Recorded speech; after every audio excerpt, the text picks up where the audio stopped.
little bit of a redo. A cosmetic makeover. Well, you know, at the end of the last Chucky movie, Tiffany was burnt to a crisp. And, you know, it's not really physically desirable to look like the gingerbread man after he's been in the oven too long. So that was a way that they had of coming up with making Tiffany more attractive, is the movie. And her clothing has changed a little bit, her hair, her eyes, a couple things. But, I mean, basically, again with her, most of what's new is in the mechanics for the performance, because this is a film where they're not just killing, there's a lot of really messed up family dynamics involved. And I'm sure, given the title, everybody understands. There is a seed, his name is Glenn. A lot of work went into figuring out Glenn, and David came to the table with a lot of specific features in mind, and he sort of threw all this information at us and let us figure out the best way to pull it all together and create a character.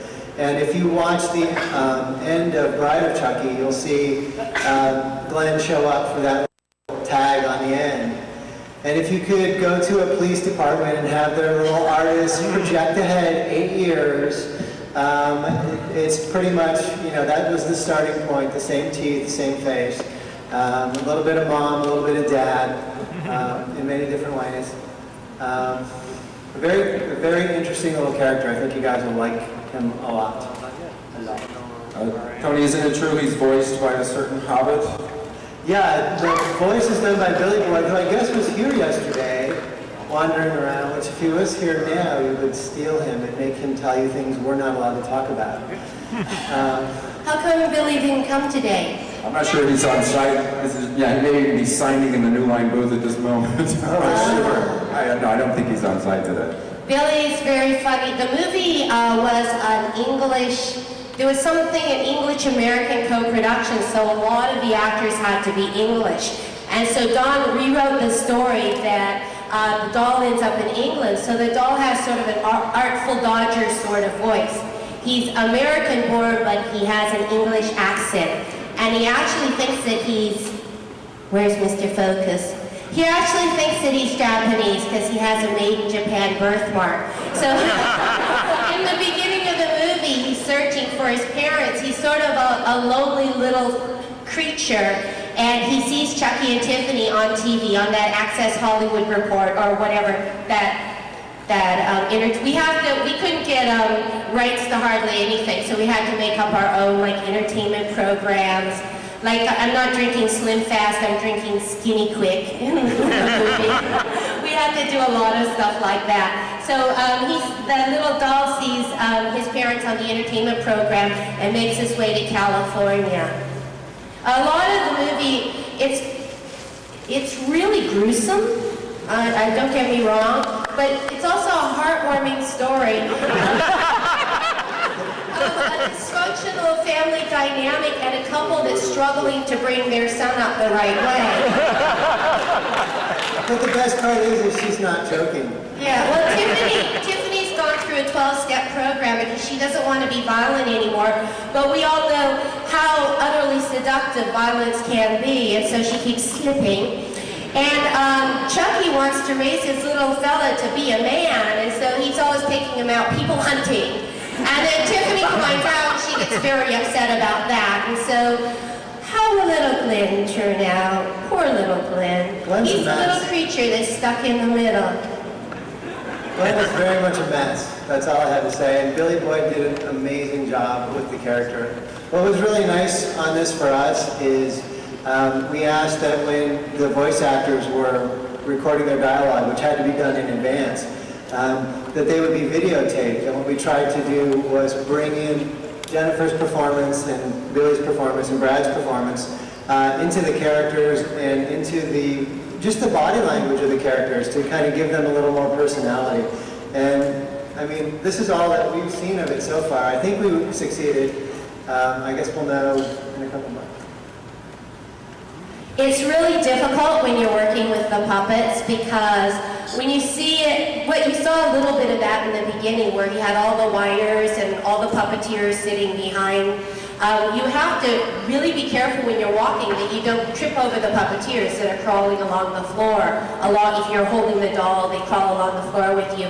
There was actually, how many puppeteers was there on each doll? And we had, sometimes when all 3 dolls were working, the room was just crammed with people. There were 7 puppeteers usually on each character. That was also allowing for the fact that we were pre-recording the dialogue through a computer. But there were scenes where, based on what the puppets had to do, we had up to 9 or 11 people on a character. If we had all 3 working at the same time, we'd end up with almost 30 people.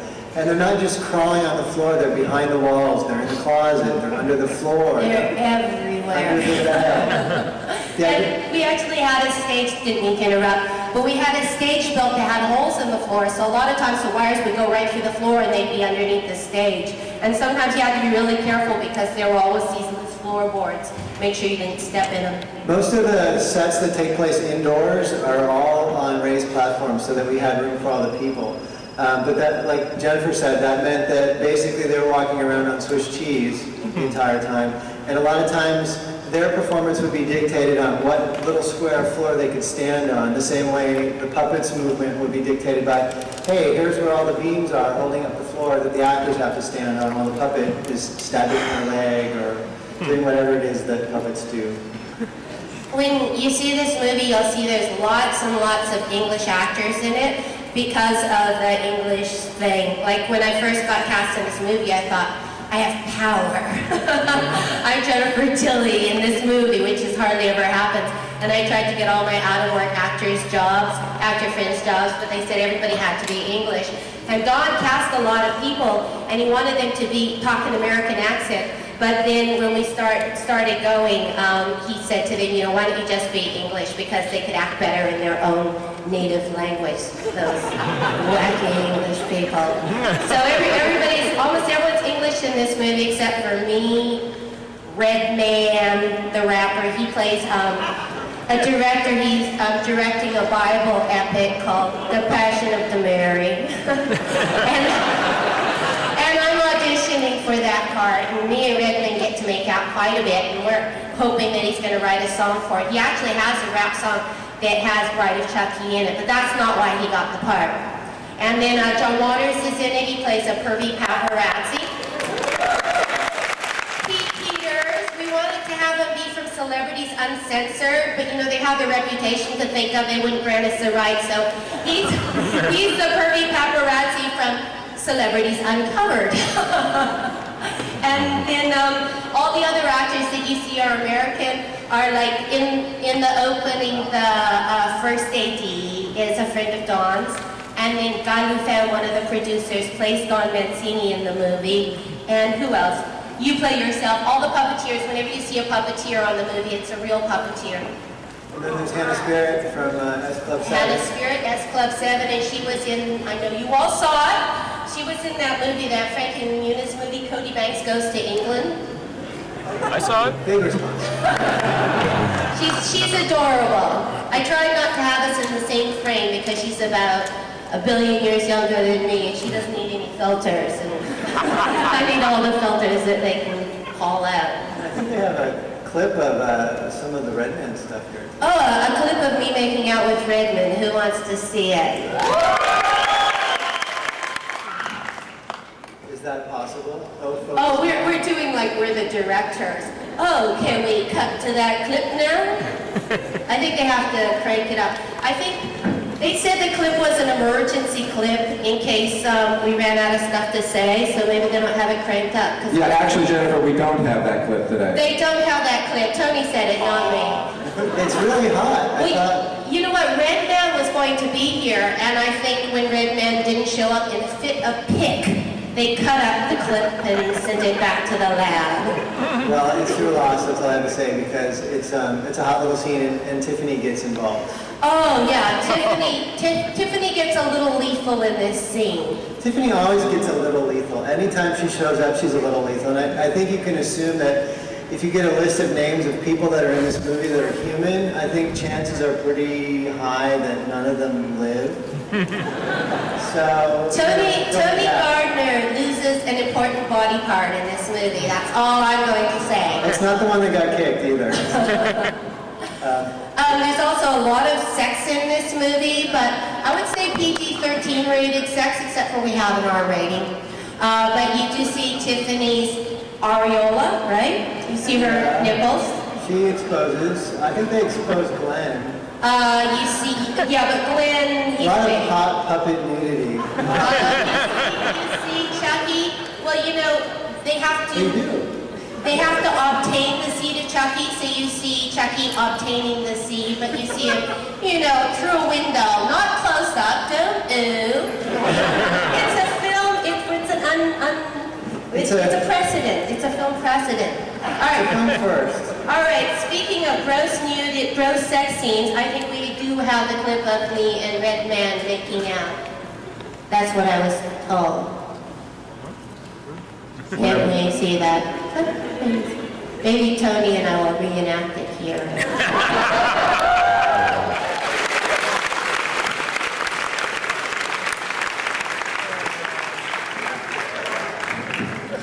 In that clip, I decided to sleep with Red Man to get the job. I wanted to play the role of the Virgin Mary.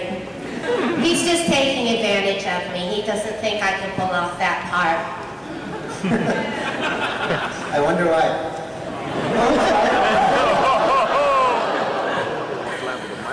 Tiffany she's sort of stalking me in the movie because she has hero worship of me. She thinks I have the most beautiful voice she's ever heard.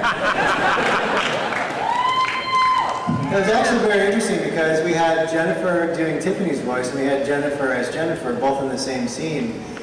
I think it was a little schizophrenic for most of us. I think Jennifer was actually quite fine with it. But all the pre-recorded stuff was basically coming out of the walls while we were performing, and then you'd have Jennifer reacting to it. So it made for interesting days on set. Well, Jennifer talks like this, and Tiffany talks like this. So I think you can tell them apart. Also, too, Tiffany's a lot shorter than me. She has a line where she said, I think they cut it out, she said, people used to mistake me for you all the time. Do we have any questions? Unfortunately, I think that's all the time that we have. Oh, we're out of time. Out of time. Please give a big round of applause.